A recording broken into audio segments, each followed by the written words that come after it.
The council chamber was packed. Representatives from 40 different species filled the seats. 3 senior galactic justices sat at the high bench. They would make the final decision. News cameras lined the walls. Everyone wanted to see what the small Velkari girl would say. Doyun sat in the front row, his hands gripped tight. Nari stood at the center of the chamber, looking very small under the bright lights. Her skin flickered nervously between gray and pale blue. High Counselor Velta spoke first. He stood with another Velkari, an ancient female with skin that shimmered silver. Before the child speaks, we wish to introduce Master Velsana. She is the eldest living conduit trainer. She has traveled 3 months to be here. Master Velsana moved slowly forward. She was old by any species standard, but her eyes were sharp. She looked at Nari with intense interest. "Child," she said in a voice like wind through leaves, "I have trained 7 conduits in my 300 years. Each one was precious. Each one was important to our species. I do not come to take you from your father. I come to understand what you have become." Nari swallowed hard. "Thank you." The eldest justice, a crystalline being named Tharkesh, spoke. "Nari of Velkar, you are at the center of a complicated legal situation. We have heard many arguments about what should happen to you. Now we want to hear from you. Tell us what you want." Nari looked back at Doyun. He nodded encouragingly. She took a deep breath. "I want to stay with my father," she said. "I want to live in our apartment and go to my school and see my friends. I want to eat dinner at our table and read books before bed and wake up knowing I'm safe. But do you not want to learn about your abilities?" Veltas asked. "Do you not want to help your people?" "I do," Nari said. "But I don't want to leave my family to do it. I already lost one family. I can't lose another one. Your people need you," Veltas pressed. "One child's comfort is less important than—" "I know what you think," Nari interrupted. Her skin flashed purple, determination. "You think I don't understand. You think I'm too young to know what's important. But I understand more than you think." She walked to the center of the chamber. "Dr. Yunji says my powers can share emotions with anyone, not just Velkari. She thinks it's because Doyen taught me that love doesn't need the same biology. I want to show you something. I want to show you all how I feel. Is that okay?" The justices looked at each other. Finally, Tharkesh nodded. "You may demonstrate." Nari closed her eyes. Her skin began to glow, slowly at first, then brighter. The light spread from her body like ripples in water. It reached the first row of seats, then the second, then filled the entire chamber. Suddenly, everyone in the room felt something. It was not their own emotions, it was Nari's emotions flowing into them like a river. First came the darkness. The deep, horrible emptiness of losing everything. Everyone in the chamber experienced the moment Nari's colony burned. They felt her terror as she hid in the rubble. They felt the crushing loneliness of being the only survivor. Days and weeks and months of gray nothingness where even breathing felt too hard. Some people in the audience gasped. Others started crying. They felt what trauma truly meant. Not just sadness, but the complete shutting down of everything that makes life worth living. Then the emotions shifted. They felt Nari at the shelter, noticed by a quiet man who sat near her without demanding anything. They felt the slow, painful awakening of hope, the terror of trusting again, the fear that this good thing would also be taken away. They felt Doyen's emotions too, somehow his own grief and loss, his exhaustion with being alone, his desperate wish to matter to someone again. They felt the first night in the apartment, when Nari held Doyen's hand in the darkness, how that simple touch started to heal them both. The emotions kept flowing. Memories of learning to eat again, to sleep again, to feel again. The first time Nari laughed at one of Doyen's terrible jokes. The day she realized she could be happy without feeling guilty about it. The moment she first thought of him as father in her mind, even though she was too scared to say it out loud. They felt ordinary moments that meant everything. Reading books together, cooking dinner, sitting quietly and being comfortable with silence. The safety of routine, the warmth of being wanted. Then they felt the fear when her powers emerged. Not fear of the powers themselves, but fear that they would tear her away from the home she had finally found. The nightmares of being sent away.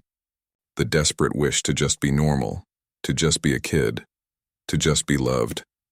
And finally, they felt something that shook everyone in the room. They felt Nari's love for Doyen. Pure, simple, powerful. The kind of love that only a child who has lost everything and then found something precious can feel. It was fierce and vulnerable at the same time. It was the love of someone who knows exactly how much they have to lose. The connection ended. Nari swayed on her feet, exhausted from the effort.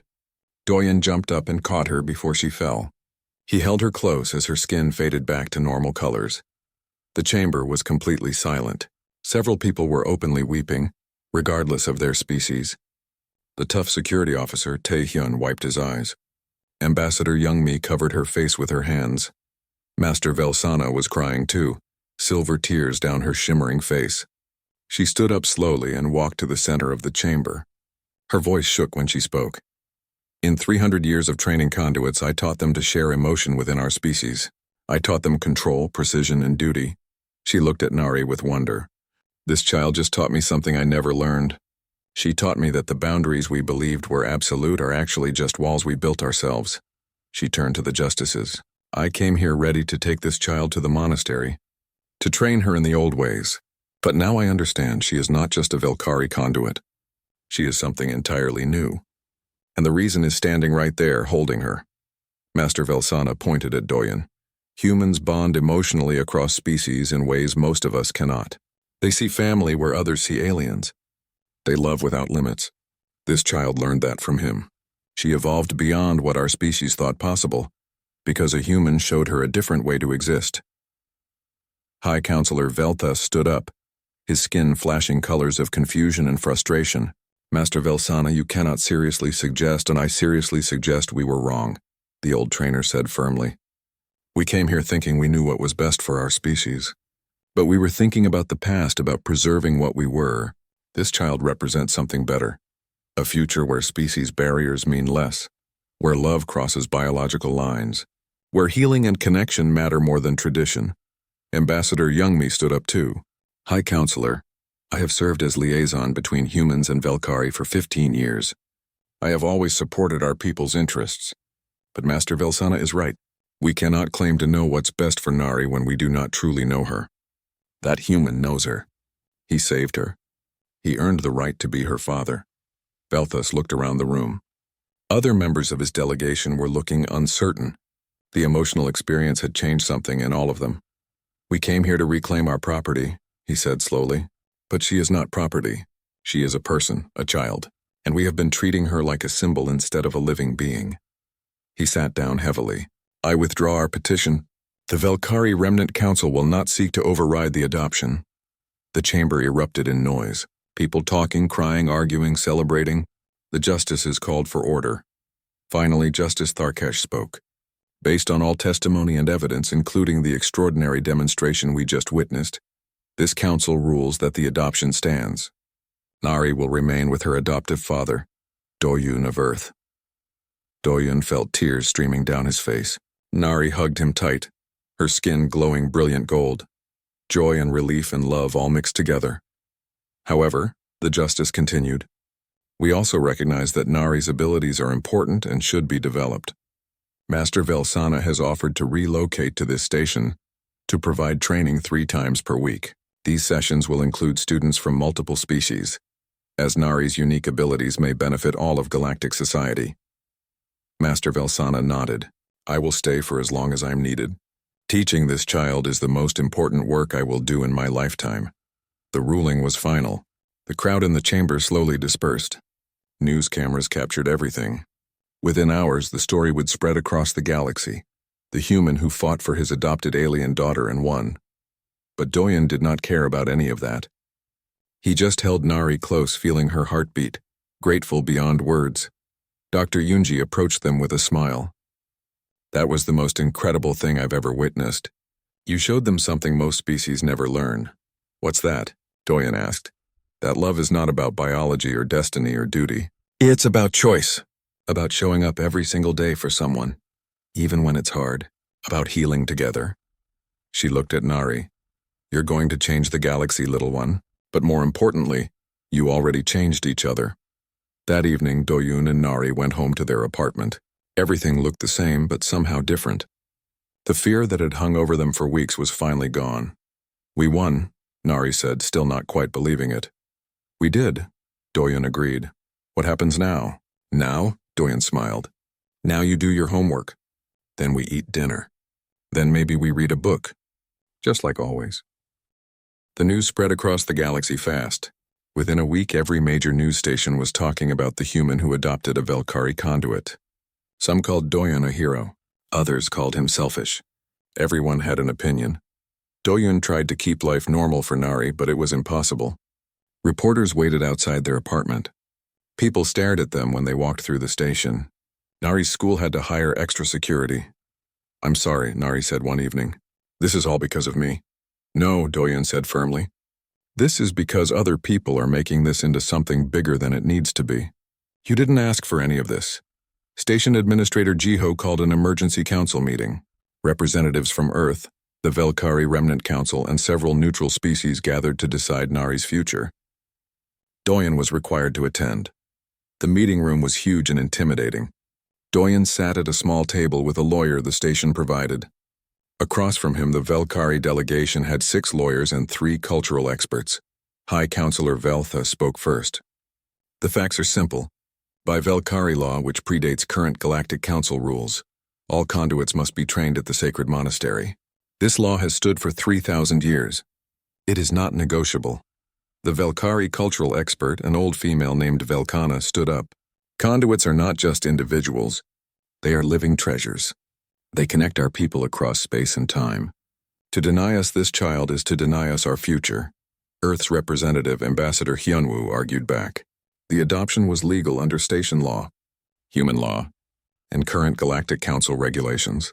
Ancient Velkari law does not override legal adoption procedures recognized by 43 member species. The debate went on for hours. Legal terms Doyen did not understand flew back and forth. He felt small and helpless. Finally, he raised his hand. Can I speak? Administrator Jiho nodded. Please, Doyen stood up. I'm not a lawyer. I don't know all these laws, but I know Nari. 6 months ago, she was a broken child that nobody wanted. She didn't talk. She didn't eat. She barely lived. I took her home and I loved her. I taught her it was okay to feel again, to trust again, and now she's happy. She has friends. She smiles. She's learning to be a kid again. He looked directly at Velthus. You say she's hope for your people, but what about her hope? Her happiness? Does that not matter? Her individual happiness is less important than the good of our entire species, Velthus said coldly. You are too limited to understand. Humans always think small. You think about one person, one life. We think about millions of lives across centuries. Maybe that's why she bonded with me, Doyen said quietly. Maybe she needed someone who saw her as a person, not a symbol. The arguments continued for 3 more days. Finally, Administrator Jiho announced they would take a break while legal experts reviewed all the claims. A decision would be made in 1 week. That night, Doyen came home exhausted. Nari was waiting in the living room with Dr. Yunji. We need to talk, Dr. Yunji said. They sat down together. Dr. Yunji pulled up data on her tablet. I've been studying Nari's abilities. There's something important you both need to know. What is it? Doyen asked. Nari's powers are not developing like previous conduits. She's evolving differently because of her exposure to human emotional patterns. Previous conduits could only share emotions within their own species. But Nari can sense and share emotions across different species. Is that bad? Nari asked nervously. It's unprecedented, Dr. Yunji said. It means you're becoming something new, something the galaxy has never seen before. And the reason is simple. Humans bond emotionally across species barriers in ways most species don't. Doyen's love taught you to love beyond biology. Doyen felt a chill. Does this change the legal case? It might. The Velkari argue that Nari needs Velkari training, but if she's developing abilities they can't teach, their argument weakens. The next day, Dr. Yunji presented her findings to the council. The room erupted in arguments. The Velkari delegation was furious. This is speculation, Velthus shouted. Based on limited testing, she still needs proper training. Training only we can provide. But doubt had been planted. Several council members started asking hard questions. If Nari was truly unique, was traditional conduit training even appropriate? That evening, Doyen sat on the couch feeling overwhelmed. His friend Seojin, a fellow cargo pilot, came to visit. You look terrible, Seojin said. I feel terrible. Maybe I'm being selfish. Maybe Nari does need to go with her people. Maybe my love isn't enough. Sojin sat down next to him. Do you remember why you adopted her? Because she was sad. Because we understood each other. No, you adopted her because you saw her as a person when everyone else saw a problem. You didn't adopt her for what she could become. You adopted her for who she was.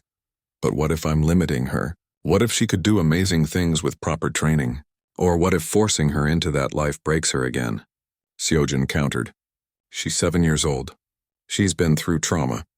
Right now she needs safety and love more than she needs to be someone's hope for the future. The next morning, something unexpected happened. Nari woke up with her skin flashing bright red. She ran to Doyun crying. I had a dream, she sobbed. A nightmare. I was at a place I didn't know. With people I didn't know. They were teaching me things, but they didn't hug me. They didn't read me stories. They treated me like I was special, but not like I was loved. And I couldn't find you. Doyun held her close. It was just a dream. But what if it comes true? What if I have to go? I'm fighting to prevent that. But what if you lose? Nari looked up at him with terrified eyes. What if I never see you again? That question broke something in Doyun. He had been trying to be strong, to follow the rules, to trust the system. But in that moment he realized the truth. Systems did not care about love. They cared about law and politics and species rights. Nobody in those council meetings cared about one small girl's nightmares. Listen to me, he said seriously. No matter what happens in these meetings, you are my daughter. I will never stop fighting for you. Even if they take you to that monastery, I will find a way to see you. To talk to you. I will never abandon you. Promise? Nari whispered. I promise, forever.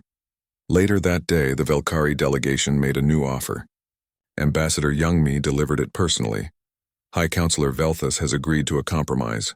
Nari can stay with you, but she must spend 3 days each week at the Velkari embassy for training. She will learn conduit techniques from Master Velsana, who has traveled from deep space specifically for this purpose.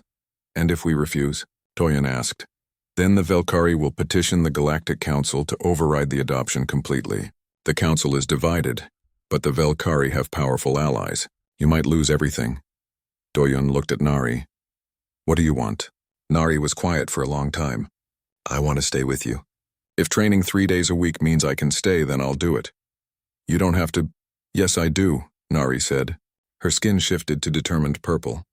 Because you're my family. I'll do whatever it takes to stay your family. Doyun felt pride and heartbreak at the same time. His little girl was willing to sacrifice her comfort to keep them together. Okay, he told Ambassador Youngmi, but I have conditions. The training must be age-appropriate. If Nari is uncomfortable or scared, it stops immediately, and I get to observe any session I choose. I'll present your terms. The council met again. Arguments continued. The Velkari wanted more control. Earth's delegation wanted more protections for Nari. Everyone had opinions about what was best for a child none of them really knew. Finally, in frustration, Administrator Jiho made an unexpected announcement. This council is deadlocked. We've been debating for 2 weeks and gotten nowhere. I propose we let Nari speak for herself. Let the person at the center of this decision have a voice. The room went silent. Then slowly people nodded. Even High Counselor Velthus could not argue against letting the child speak. We will reconvene tomorrow, Jiho said. Nari will address this council and share her wishes. Then we will make a final decision. That night, Doyun and Nari sat together trying to figure out what she would say, but words seemed too small for feelings so big. What if I say the wrong thing? Nari asked. There is no wrong thing. Just tell the truth. Tell them how you feel. I'm scared, I know, but I'll be right there with you. And no matter what happens tomorrow, we face it together. Nari nodded. Then she had an idea. Dr. Yunji said my powers can share emotions. What if I show them how I feel instead of just telling them? Can you do that? I don't know, but I want to try. 6 months passed. Life became normal in ways Doyun had not expected. Nari went to school every day. She had 3 friends now. Her skin showed colors regularly. Greens when she was happy, blues when she was worried, yellows when she was curious. She talked freely, though she was still quiet by nature. Doyun returned to his shipping routes, but only short ones. Nothing that kept him away for more than 2 days. Every evening he came home to find Nari doing homework or drawing pictures. They would eat dinner together and talk about their days. It felt like family. On a Tuesday evening, everything changed. Doyen was making dinner when the apartment's lights started to flicker. He frowned and checked the control panel. Everything showed normal. The lights flickered again, then went out completely for 3 seconds before coming back on. "That's strange," he muttered. "Doyun," Nari called from her room. Her voice sounded scared. He rushed to her doorway and stopped dead. Nari was floating. Actually floating. 3 feet above her bed, surrounded by a soft glow of white light. Small objects from her room, books, toys, pencils, were orbiting around her like planets around a sun. "Nari, what? I don't know," she cried. "I can't stop it. I was doing homework and then I felt strange and then this happened." The light around her grew brighter. The orbiting objects spun faster. The apartment lights flickered wildly. Doyen forced himself to stay calm. "It's okay. We'll figure this out. Just breathe slowly. Can you try to calm down?" "I'm trying." Nari's skin was flashing bright red, fear and panic.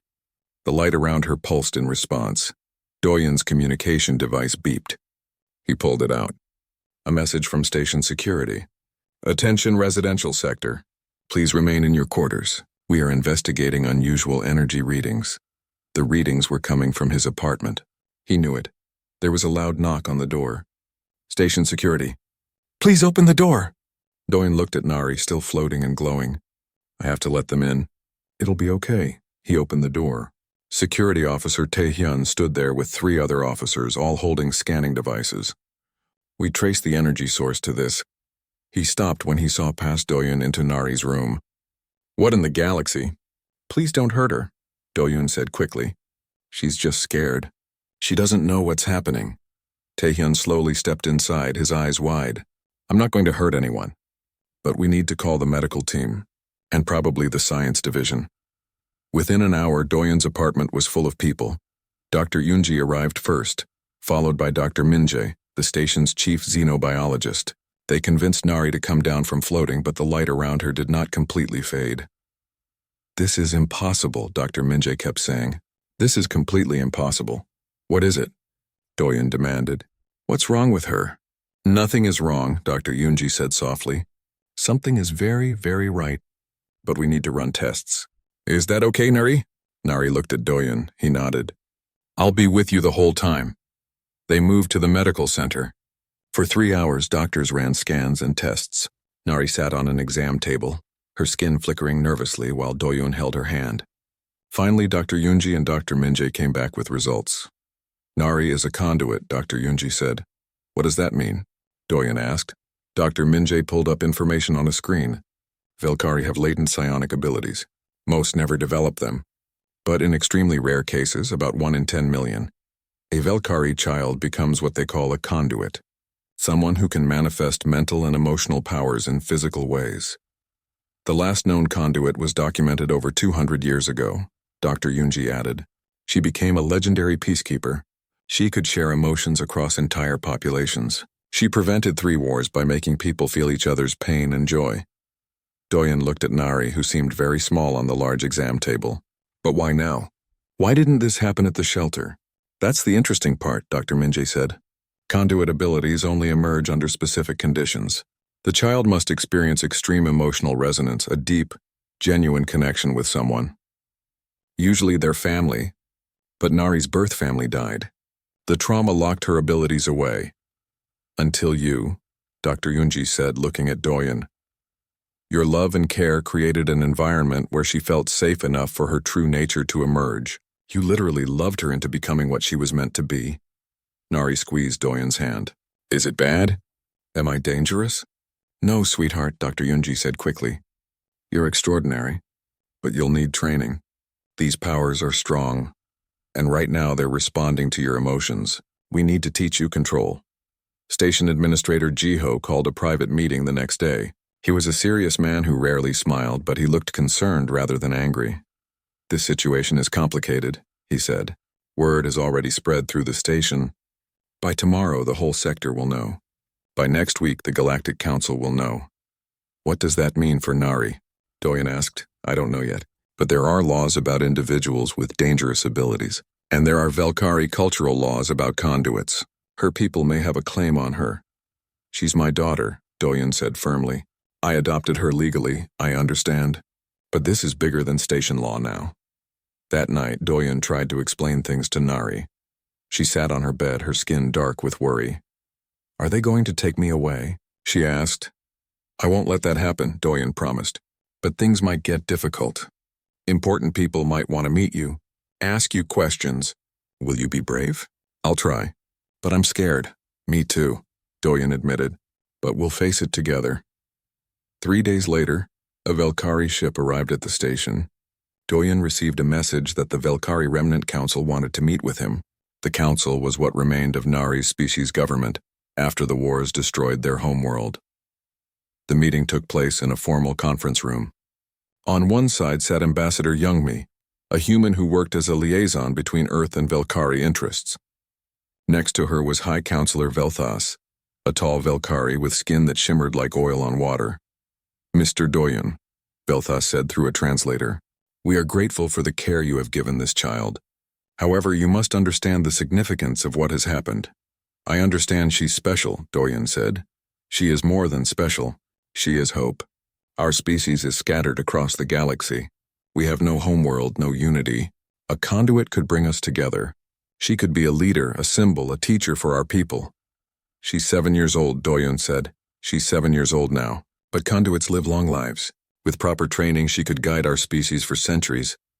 Ambassador Youngmi spoke up. What High Counselor Velthas is trying to say is that the Velkari Remnant Council formally requests that Nari be returned to her people. They have a monastery on New Velkar where all conduits are trained.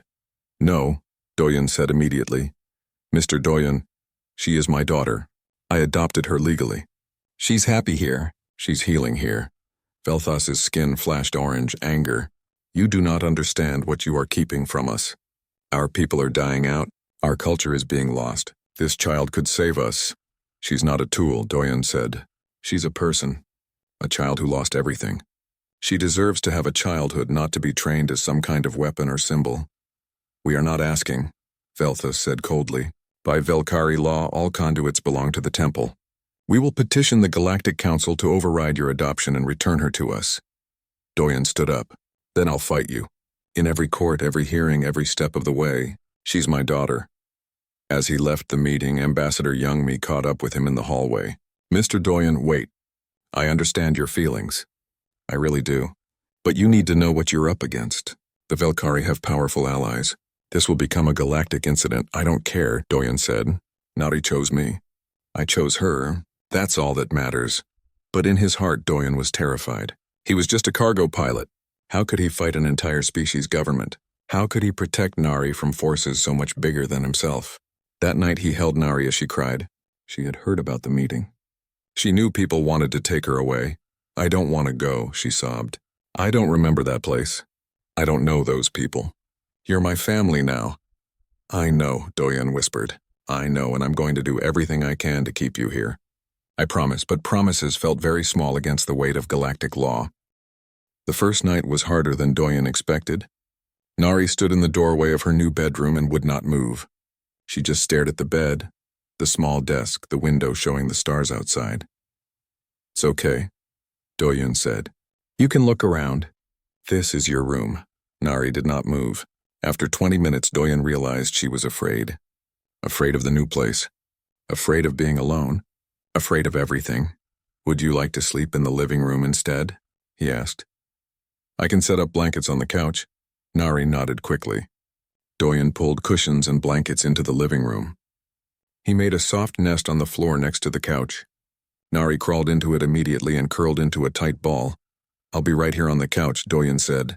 If you need anything, just make a noise. Any noise. I'll wake up. He lay on the couch with a thin blanket. The apartment was quiet except for the soft hum of the station's air system.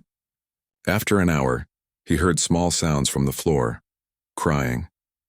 Very quiet, like she was trying not to be heard. Doyen did not say anything. He just lowered his hand over the side of the couch, letting it hang there. After a few minutes, he felt small, cool fingers grip his hand. He held on gently. Eventually, the crying stopped. The next morning brought new challenges. Doyen tried to make breakfast. He had taken a class on Velkari nutrition, But theory was different from practice. Velkari needed special mineral supplements mixed with their food. The texture had to be right. The temperature had to be exact. His first attempt looked like gray paste. Nari sat at the table and stared at it. She did not touch the food. "I know it looks bad," Doyen admitted. "I'll do better tomorrow." "Are you hungry at all?" Nari shook her head. But Doyun noticed she had not eaten at the shelter yesterday either. He felt worry growing in his chest. "Please try one bite," he said. "Just one." "For me." Nari picked up the spoon. Her hand shook. She took the smallest bite possible and swallowed quickly. Then she put the spoon down. "Thank you," Doyen said. "That's enough for now." The days developed a pattern. Doyen would wake early and try to make breakfast. Nari would eat a few bites. They would sit together in silence. Doyen had taken time off from his shipping routes, so his days were free. He tried to fill them with quiet activities. He read books to her. She would sit nearby and listen, her gray face showing no emotion. He played soft music. She did not react. He tried to teach her simple games. She followed the rules but seemed to feel nothing. After 2 weeks, Doyen called Dr. Yunji, the station's xenobiologist. "I don't know if I'm doing this right," he admitted.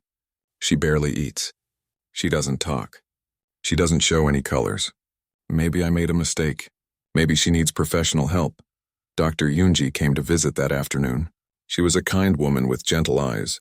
She sat with Nari for a long time, asking simple questions that Nari did not answer. Finally, she spoke to Doyen in the kitchen. "Her body is healthy," Dr. Yunji said, "but her mind is very hurt. The trauma goes deep. You're doing the right things, giving her space, being consistent, not forcing her. But healing takes time. Months, maybe years. What if I can't help her?" Doyen asked. "You already are helping her. She's eating, even if it's just a little. She's sleeping in the same room as you. She held your hand. These are all signs of trust beginning to form. Don't give up." Dr. Yunji started visiting once a week. She taught Doyen better cooking techniques. She brought special supplements that helped with Velkari emotional health. She showed him how to create the right lighting conditions.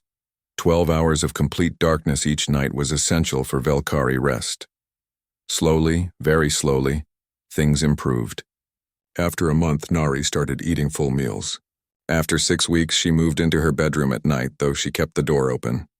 After 2 months, Doyen noticed tiny changes in her behavior. She would stand by the window and watch the ships come and go. She would touch his old photographs, looking at the faces of people she never met. She would sit closer to him when he read stories, sometimes even leaning against his shoulder. One day, Doyen came home from a quick supply run to the station market. He had been gone for 3 hours.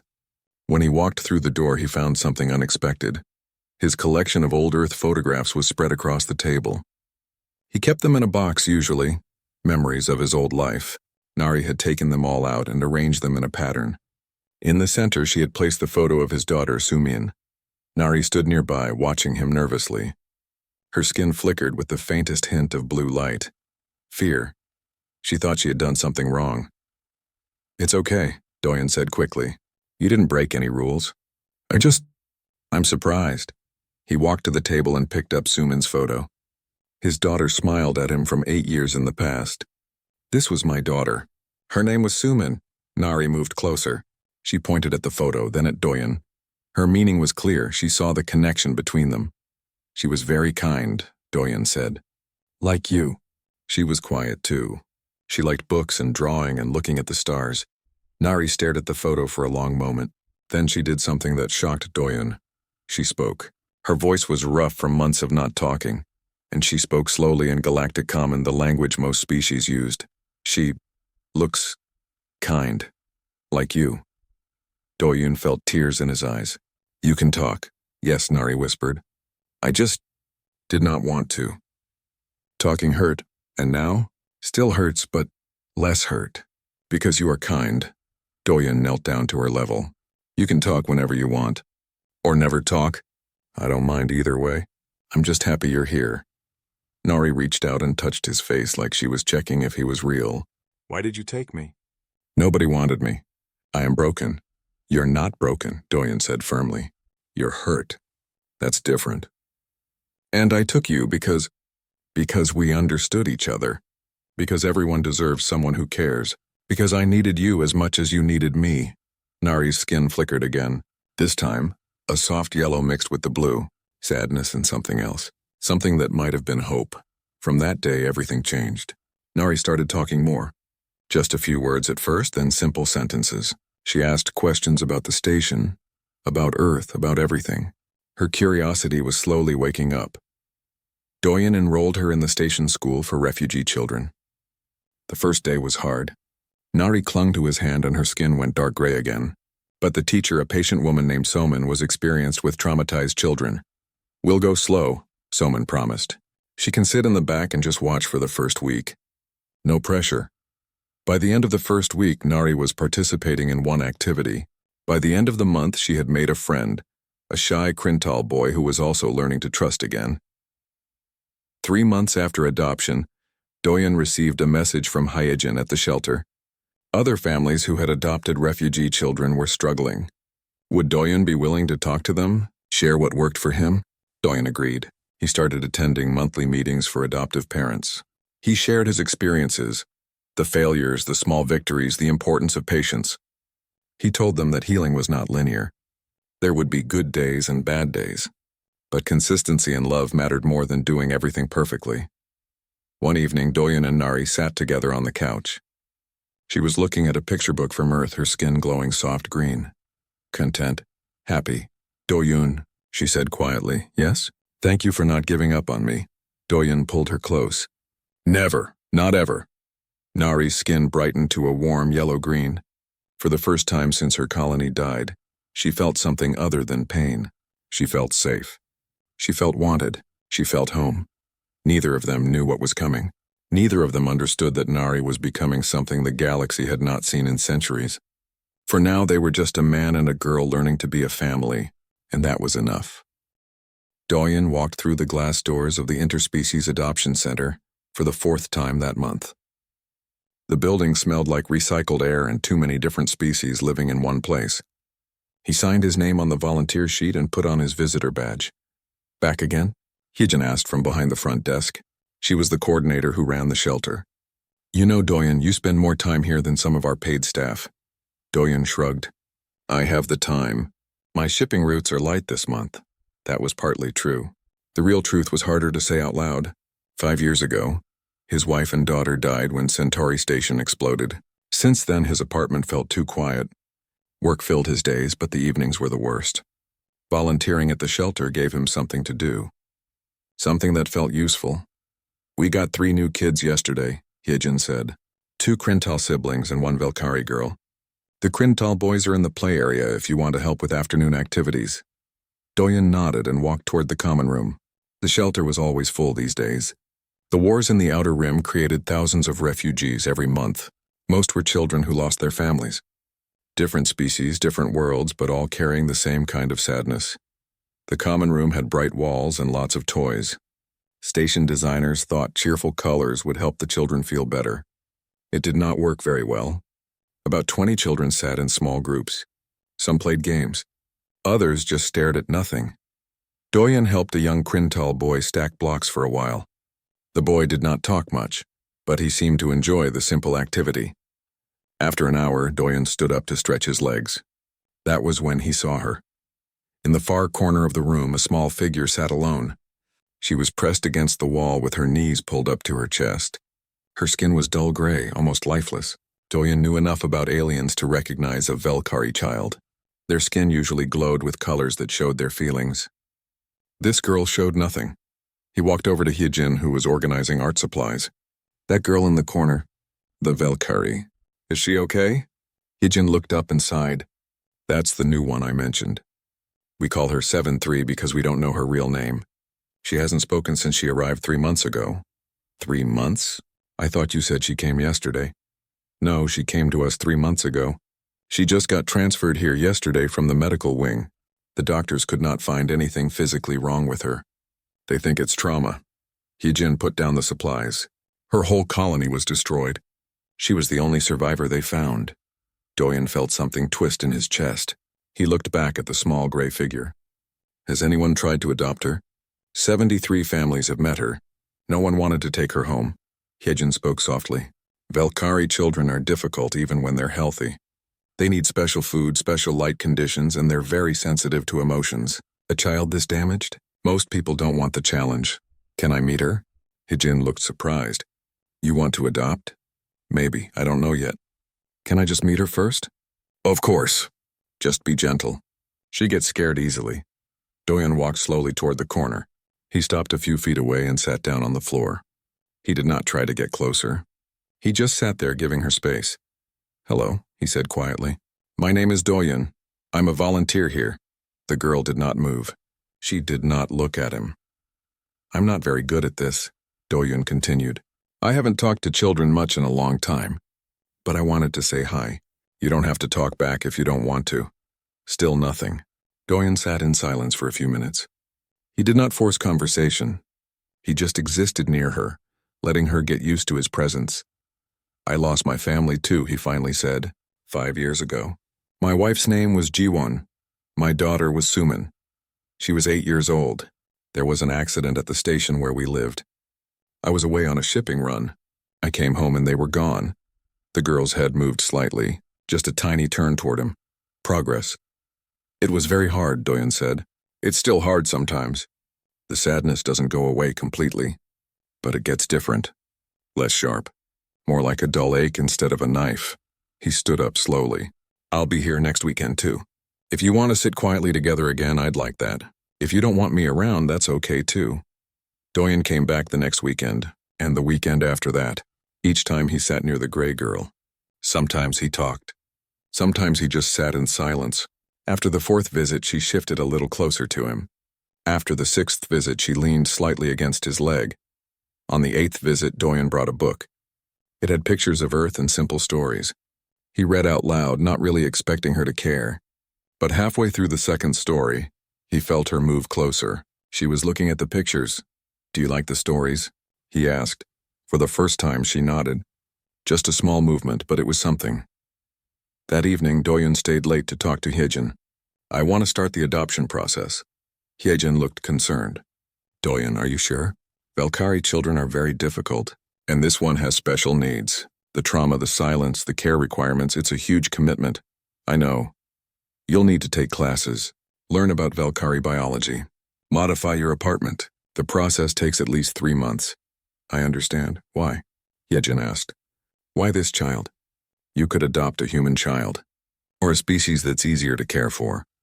Doyon thought about his answer. When I look at her, I see someone who understands. She knows what it's like when your whole world ends, when everyone else moves on but you're still stuck in the sadness. I can't fix that for her. But maybe we can be stuck together. Maybe that's better than being stuck alone. Hijin smiled sadly. You're either very kind or very foolish. Maybe both. Probably both. Doyon agreed. 3 months later, after classes and interviews and home inspections, Doyon returned to the shelter. This time he had approval papers. Hijin brought the gray girl to a private room. Sweetheart, Hijin said gently. Remember Doyon? He wants to take you home, to his family. Would you like that? The girl looked at Doyon with large dark eyes. She did not speak. But after a long moment, she reached out and took his hand. Her fingers were cool and thin. I'm going to call you Nari, Doyon said softly. It means lily, a flower that grows even in difficult places. Is that okay? Nari stared at him. Then, for just a second, the smallest hint of pale blue light flickered across her fingertips. It faded quickly, but it had been there. Hijin gasped. That's the first color she's shown since arriving. Doyon squeezed Nari's hand gently. Let's go home. As they walked out of the shelter together, Doyon did not know what the future would bring. He did not know if he could really help this broken child. He only knew that they both needed someone, and sometimes that was enough to start with.